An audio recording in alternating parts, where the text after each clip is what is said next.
खुलुमबाय, आं जनालि बर'। गोजोन फुंबिलिनि बयनिसिमबो गाहाम हामलायनायखौ जासिहरनाय थाबाय। आसा खालामो नोंथांमोनाबो मोजाङैनो दङ। दिनै 2023 मायथाइनि 24 सेप्तेम्बर। नोंथांमोननि थाखाय आं गोदान खौरां लानानै फैदों। अन्नानै नोंथांमोना भिडिअखौ जोबजासे नायलांदो। देकारगांव मुरखंसेलेक रेल आरो गंसे नेन' गारिनि गेजेराव गिख्रंथाव जाब्रबथाय। जनाय ओनसोलनि सिगायाव मैया रेलनि जाब्रबथाया सोमोनांहोदों ओनसोलनि सुबुंफोरखौ। खौराङाव फोरमायनाय बादिब्ला देकारगांवनिफ्राय मुरखंसेलेकसिम फैबाय थानाय पेसेन्जार रेलआ गंसे साखा खब्रै नेन' गारिखौ होख्रेमना 1 किल'मिटारसो गोजानाव सुस्रायना लाना थाङो। 512 नं राजालामा सिगांनिफ्राय फैबाय थानाय सन्तपुरसिम थांनाय लामायाव साखा खब्रै गारिया रेल लामाखौ बारस'नो नाजानायावनो हरखाब गोख्रैथिजों खारबोबाय थानाय देकारगांव एक्सप्रेस रेलगारिजों बे गिख्रंथाव जाथाया जायो। नाथाय खाफाल मोजां, साखा खब्रै गारिनि ड्राइभारा खुनुरुखुमै जिउ रैखा मोननो हायो। बे जाथायखौ नोजोर होनानैनो ओनसोलनि सुबुंफोरा गुबुन गुबुन जायगायाव रेल गेट गैयैनि थाखायनो बेबादि गिथावना जाथाया जाबाय थादों होननानै फोरमायथिदों।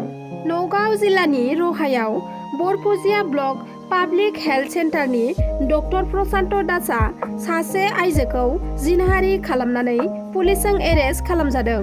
पुलिसआ सुलुङाव फोरमायथिनाय बादिब्ला रहानि बै डक्टरा मास मोनब्रैनि उदैयाव गथ' गोनां प्रेगनेन्ट आइजोआ मेडिकेलाव चेकआपनि थाखाय थांदोंमोन। बे समावनो डाक्टार प्रशान्त दासआ प्रेगनेन्ट आइजोखौ जिनाहारि खालामदोंमोन। रहानि कासुवा थानायाव डाक्टार प्रशान्त दासनि हेंथायै पुलिसआ केस रेजिस्टार खालामनानै दायनिगिरि डाक्टार प्रशान्त दासखौ एरेस्ट खालामदों। गुवाहाटी नोगोरमानि बामुनि मेदामाव मोनसे सिखावनि हानजाया सासे फालांगिरिनि न'खौ सिफायनानै हाबनानै स्प्राइखौ सारना होना गासै 10 लाख रांसोनि सना रुफा आरो माखासे गोनां मुवा बेसादफोरखौ खावना लांखुमादों। खावजानाय फालांगिरिनि मुङा जाबाय प्राणजित दास आरो सिखावनि गेंआ गासै 6 दा बे जाथायनि सायाव सानमारि पुलिसनो केसखौ होनाय जाबाय आरो बे जाथायखौ लानानै सानमारि पुलिसआ सिखाव एबा दाखाथिफोरखौ नागिरगासिनो दङ। मख'नो गोनांदि न'खरनि मानसिफोरखौ आलौनाय स्प्राइखौ मोखाङाव सारना होना बेबादि लुथिनाय हाबाखौ मावदोंमोन सिखावफ्रा। सोमोनांथाव बाथ्रा, दैयाव मानसिजों लोगोसे गोबां मुवा बेसाद आरो जिब जुनारानो गोदोयो। नाथाय मोनसे सागोर दं। बे सागोराव मुवा बेसाद, मानसि, जिब जुनारफोराबो गोदोआ आरो बै सागोराव ना, एम्बु, अन्थाइ, खासेव, बिफां लाइफां, एम्फौ एनला, गांसो जेबो गैया। बे सागोरखौ गोथै सागोर एबा डेड सी होनना मिथियो। मिथिना मोननाय बादिब्ला बे सागोरनि दैया गोबाब आरो खारै गोनां। बे लैथोआ जर्डान आरो इजराइलनि गेजेराव दं।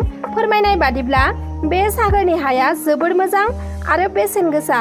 बैगानिकफोरा आनजाद नायना फोरमायनाय बादिब्ला बे गोथै सागोरनि हाया सुबुंनि बिगुरनि थाखायबो मोजां। लोगोसे देलायनाय मुवा बानायनायावबो बे हाखौ बाहायनाय जायो आरो सुबुंनि थाखाय समायनायखौबो बांहोयो। नाथाय बै लैथोआ गुबुन लैथोनिफ्राय 1388 फुट गाहायाव दं होननानै मिथिना मोन्दों। नाथाय सोमोनांथाव बाथ्रा दि बे सागोराव गासैबो मुवा बेसाद, जिब जुनार, अन्थाइ, मानसि, जिखिजाया मुवायानो जायाथों मानो दैनि सायाव गोजावनासो थायो होनना मिथिना मोन्दों।